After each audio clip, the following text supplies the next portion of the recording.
After all one side லவ்வுக்கே இவ்ளோ feel பண்றீங்களே! ஒரு செடியில எவ்ளோ பூ பூக்குது? ஒரு பூ உதிர்ந்தா இன்னொரு பூ பூக்கறதில்ல? வாஸ்தவம் தாங்க. ஆனா அந்த உதிர்ந்த பூவ திருப்பி ஒட்ட வைங்க. முடியாது. அந்த மாரி தாங்க காதலும். சில பேருக்கு அது செடி மாதிரி, ஒண்ணு போச்சுன்னா இன்னொன்னு இருக்கும். சில பேருக்கு அது பூ மாரி, ஒரு வாட்டி உதிர்ந்துட்டா திருப்பி ஒட்ட வைக்க முடியாதுங்க. ஐயய்யோ! ஐயய்யோ!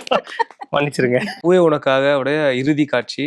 ஸோ விஜய் சாருக்கும், மஞ்சு அவர்களுக்குமான காட்சி அது. அது கிளைமாக்ஸே ரொம்ப எமோஷனலான ஒரு கிளைமாக்ஸ் அது. ஸோ அது விஜய் சாரும் நீங்களும் சேர்ந்து அந்த பேசின அனுபவம் எப்படி இருந்துச்சு? ஏன்னா அது ரொம்ப ஹெவியான ஒரு காட்சி அது. ஸோ அந்த அனுபவத்த பத்தி சொல்லுங்க. அந்த படம் ஒர்க் பண்ணிட்டு வந்தப்போ, லவ்வுனா இப்படிதான் இருக்கணும்.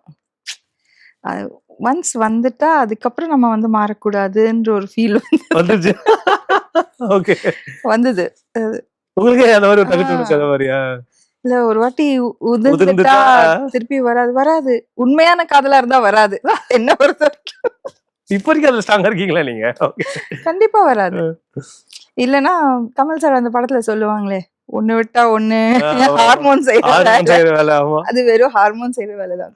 உண்மையான லவ்னா கண்டிப்பா உதிர்ந்தா வராது. வராது.